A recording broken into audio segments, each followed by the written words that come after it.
बिस्मिल्लाहिर्रहमानिर्रहीम, अस्सलाम वालेकुम। आज मैं आपको लेमन कप केक बनाने की रेसिपी दूंगी।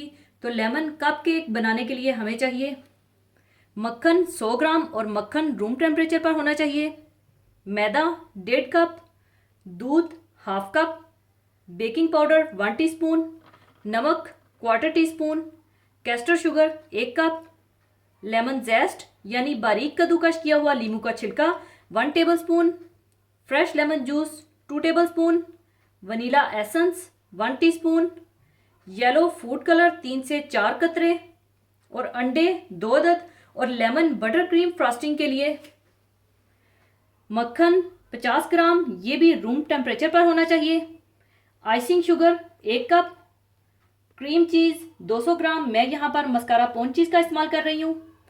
वनीला एसेंस 1 टीस्पून और लेमन जेस्ट हाफ टी स्पून, यानी बिल्कुल बारीक कद्दूकश किया हुआ लीमू का छिलका, वाइट पार्ट हटाकर सिर्फ येलो पार्ट के साथ। और इसकी टॉपिंग के लिए आप जिस चीज़ के साथ चाहें आप गार्निश कर सकते हैं, मसलन येलो स्प्रिंकल शुगर या लेमन जेस्ट या येलो कलर शुगर। और अगर आप ये कपकेक बगैर फ्रॉस्टिंग के और बगैर टॉपिंग के बनाना चाहते हैं तो भी आप बिल्कुल सादे लेमन कपकेक बना सकते हैं। और यहाँ टॉपिंग के लिए मैं लेमन जेस्ट और स्प्रिंकल शुगर ले रही हूँ। सबसे पहले आप मैदा, बेकिंग पाउडर और नमक को 3 दफ़ा छान कर रख लें।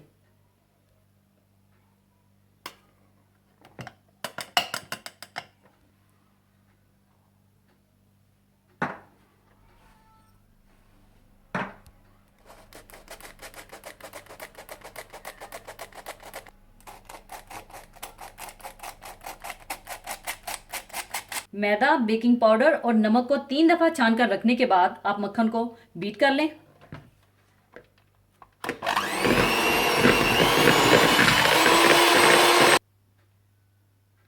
मक्खन को बीट करने के बाद आप इसमें कैस्टर शुगर डाल दें और बीट कर लें ताकि ये अच्छा सा लाइट और क्रीमी सा हो जाए।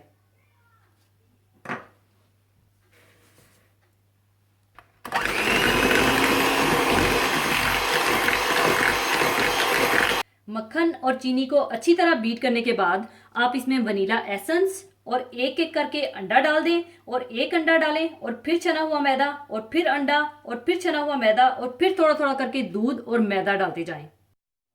पहले आप वनीला एसेंस और एक अंडा डाल दें और अच्छी तरह से बीट कर लें।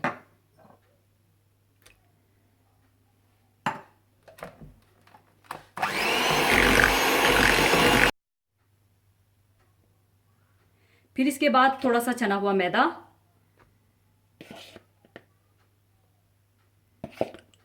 और फिर से बीट कर लें।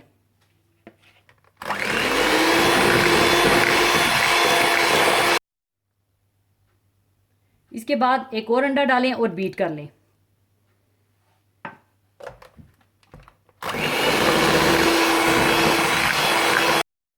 इसके बाद दोबारा आप मैदा डालें और फिर से बीट करें।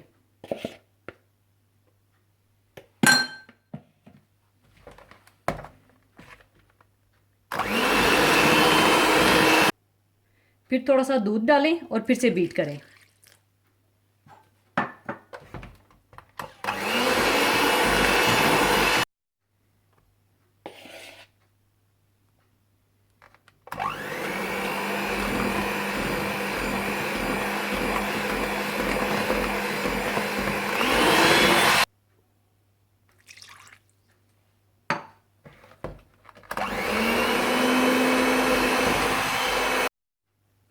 इसके बाद आप येलो फूड कलर,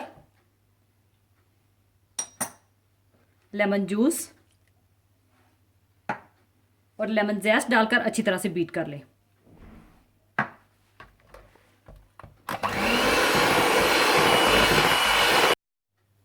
और जब सब कुछ अच्छी तरह से मिक्स हो जाए तो आप ओवन को 180 डिग्री सेंटीग्रेड पर प्रीहीट कर लें और इस आमेजे को कपकेक के लाइनर्स में डाल दें।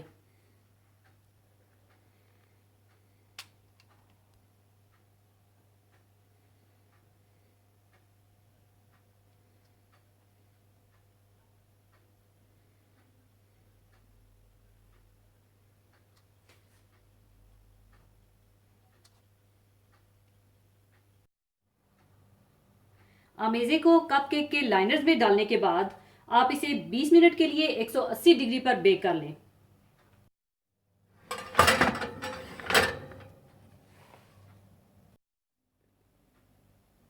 लेमन बटर क्रीम फ्रॉस्टिंग के लिए पहले आप मक्खन और क्रीम चीज़ को अच्छी तरह से बीट कर लीजिए।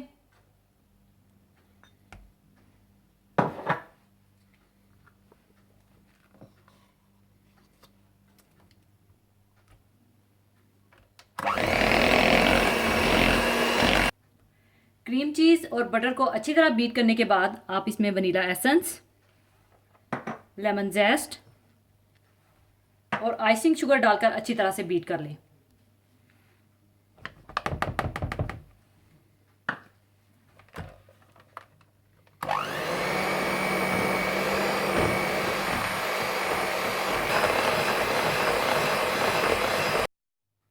लेमन बटर क्रीम फ्रॉस्टिंग बनाने के बाद आप इसे फ्रिज में रख दें ताकि ये अच्छी तरह से सेट हो जाए।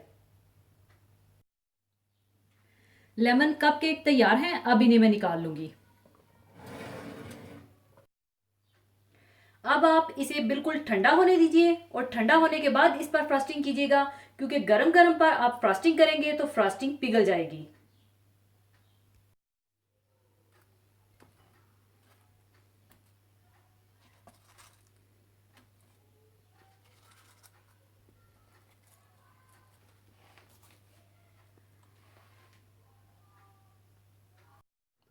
लेमन कपकेक ठंडे होने के बाद आप फ्रॉस्टिंग को पाइपिंग बैग में डाल लें और कपकेक पर फ्रॉस्टिंग कर लें।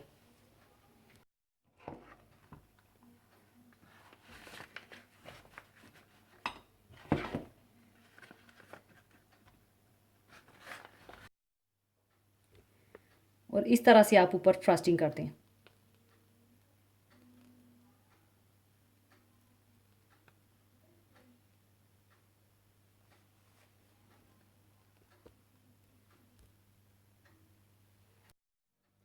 फ्रॉस्टिंग के बाद आप ऊपर थोड़ा थोड़ा लेमन जेस्ट डाल दें।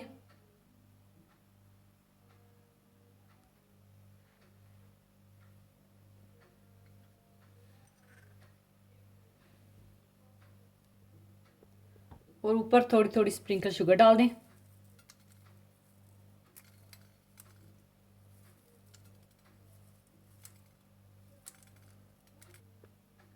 अब इन्हें मैं सर्विंग डिश में रख लूंगी।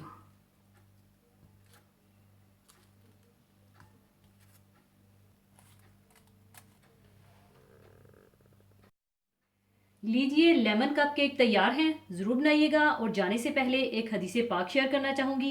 हदीसे पाक इस तरह से है, रसूलुल्लाह सल्लल्लाहु अलैहि वसल्लम ने इरशाद फरमाया कि जब तक मेरी उम्मत के लोग अफ्तार में जल्दी करते रहेंगे वो अच्छे हाल में रहेंगे। जल्द अफ्तार करने वाला यानी सूरज के गुरूब होने के फ़ौरन बाद अफ्तार करने वाले को अल्लाह ताला की नज़र में भी पसंदीदा होने की फजीलत हासिल है। इसकी वजह यही है कि वो अपने इस अमल से ना सिर्फ ये कि सुन्नत की इत्तबा करता है, बल्कि अहले किताब यानी यहूद नसारा की भी मुखालफत करता है। इस हदीस मुबारक में रसूलुल्लाह सल्लल्लाहु अलैहि वसल्लम ने इस बात की तरफ निशानदही फरमाई है कि इस उम्मत के हालात उस वक्त तक अच्छे रहेंगे जब तक कि वो अफ्तार में जल्दी करेंगे। इसका राज ये है कि अफ्तार में जल्दी करना और सहरी में ताखीर करना शरीयत का हुक्म है और अल्लाह ताला की मर्जी है, और इसमें आम बंदगाने खुदा के लिए सहूलत और आसानी भी है, जो अल्लाह ताला की रहमत और निगाह करम का एक मुस्तकिल वसीला है। इसलिए उम्मत जब तक इस पर अमल करती रहेगी वो अल्लाह ताला की नज़र करम की मुस्तहिक रहेगी और इसके हालात अच्छे रहेंगे। और इसके बरक्स अफ्तार में ताखीर और सहरी में जल्दी करने में चूँकि अल्लाह ताला के तमाम बंदों के लिए मुशक्क़त है और ये एक तरह की बिद्दत और यहूद नसारा का तरीका है, इसलिए वो इस उम्मत के लिए बजाय रज़ा और रहमत के अल्लाह ताला की नाराज़गी का बाइस बनेगा। इसी वास्ते जब उम्मत इस तरीके को अपनाएगी तो अल्लाह ताला की नज़र करम से महरूम होगी और इसके हालात बिगड़ेंगे। अल्लाह ताला हमें इस हदीस मुबारक पर अमल करने की तौफीक अता फरमाए, आमीन। इसी के साथ मैं आपसे इजाज़त चाहूँगी। अपना बहुत ख्याल रखिएगा, दुआओं में याद रखिएगा। अल्लाह हाफिज़।